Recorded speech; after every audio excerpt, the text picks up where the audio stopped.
Dan untuk mengetahui perkembangan dari pencarian korban pesawat ATR 42500 telah bergabung bersama kami jurnalis Kompas TV Gufran Ramataha dan juru kamera Rama Pratama di Pangkep, dan di Rumah Sakit Bayangkara Makassar ada Linda Wirawan dan juga juru kamera Arif Tirtana.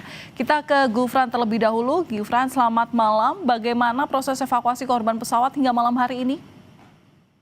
Selamat malam Valen dan juga saudara. Untuk proses evakuasi korban yang pada hari ini juga ditemukan korban kedua ya, yang ditemukan pada kurang lebih pukul 2 siang waktu Indonesia Tengah. Untuk evakuasi yang dilakukan memang hingga saat ini masih berfokus pada kondisi cuaca, karena ini merupakan salah satu kendala utama tim SAR yang berada di puncak Gunung Bulu Saraung, dan memang hingga saat ini belum dapat dievakuasi karena memang kondisi cuaca dan juga medan yang terjal.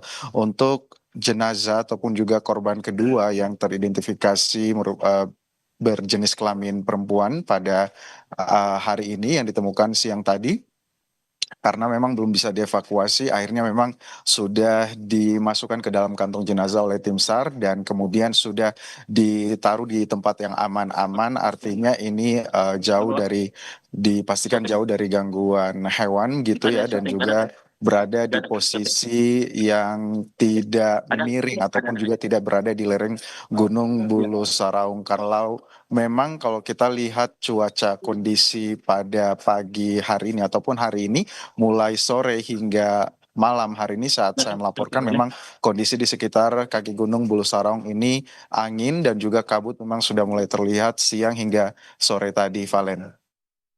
Apakah sudah ada pemetaan titik pencarian untuk korban lain besok dan bagaimana skema pencariannya?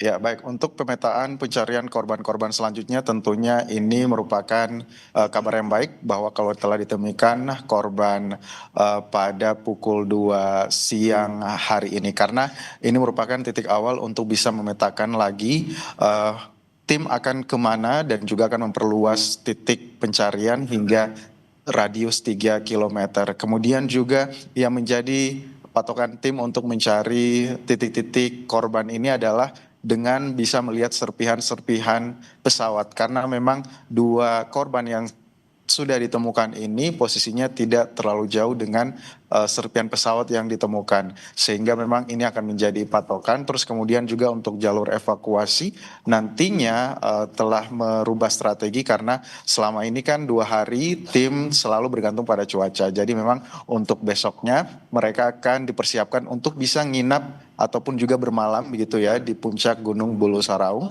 dan akan menunggu pagi hari di puncak, sehingga pada saat matahari terbit terus kemudian cuaca mulai membaik, mereka punya cukup banyak waktu untuk mengevakuasi jenazah. Untuk 2 jenazah yang ditemukan ini memang sudah di posisi siap untuk dievakuasi, tinggal tunggu cuaca membaik, seperti itu, Valen. Iya, Gufran, Anda bilang bahwa kendala dalam proses pencarian ini adalah cuaca. Nah, bagaimana dengan upaya modifikasi cuaca? Apakah juga dilakukan di sana?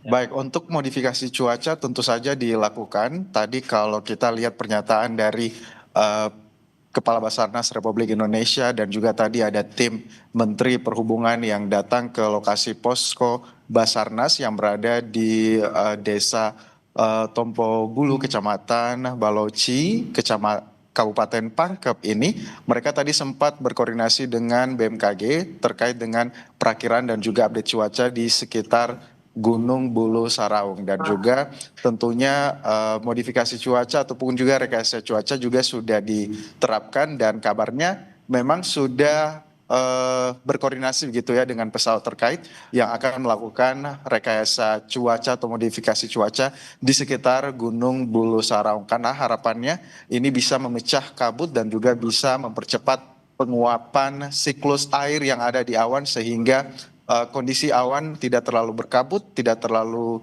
diselimuti awan tebal, dan juga harapannya bisa mengurangi kecepatan angin yang berada di puncak Gunung Bulu Saraung. Karena memang selama 3 hari proses pencarian tim SAR ini, kendala cuaca ini menjadi salah satu faktor yang paling utama. Sehingga tadi seperti yang kami sebutkan bahwa tim tadi pada saat melakukan briefing dan juga evaluasi, mereka dinyatakan dan juga diberi instruksi gitu ya untuk Baik. siap nginap ataupun juga bermalam di puncak Gunung Bulu Saraung. Kembali ke Anda, Valen. Baik, terima kasih atas laporan lengkap Anda, Gufran Lamataha. Dan selanjutnya kita ke Linda Wirawan yang ada di Rumah Sakit Bayangkara, Makassar, Sulawesi Selatan. Linda, apakah saat ini sudah dipastikan lengkap pihak keluarga dari 10 korban pesawat menjalani pengambilan sampel DNA di Bidokes Polda Sulawesi Selatan?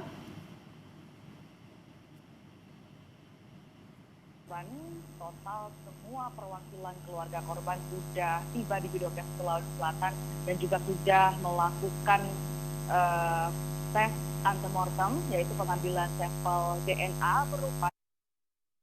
Selain itu juga para perwakilan korban juga bisa membawa identitas korban berupa dokumen-dokumen resmi seperti ijazah dan dokumen-dokumen resmi lainnya. Setelah kemudian melakukan antemortem yang kemudian juga dikumpulkan oleh tim DVI ataupun Disaster Victim Investigation, ini selanjutnya akan dilakukan tes postmortem setelah kemudian secara resmi dari tim pencarian gabungan Basarnas TNI Polri menyerahkan secara resmi hasil pencarian mereka, seperti misalnya jenazah korban dan juga puing-puing pesawat dan temuan-temuan mereka lainnya di Gunung Bulu Saraung secara resmi ke Bidokes Polda Sulawesi Selatan. Nantinya di tes postmortem ini, selain kemudian mereka bisa memberikan secara resmi jenazah korban, puing-puing pesawat, mereka nanti akan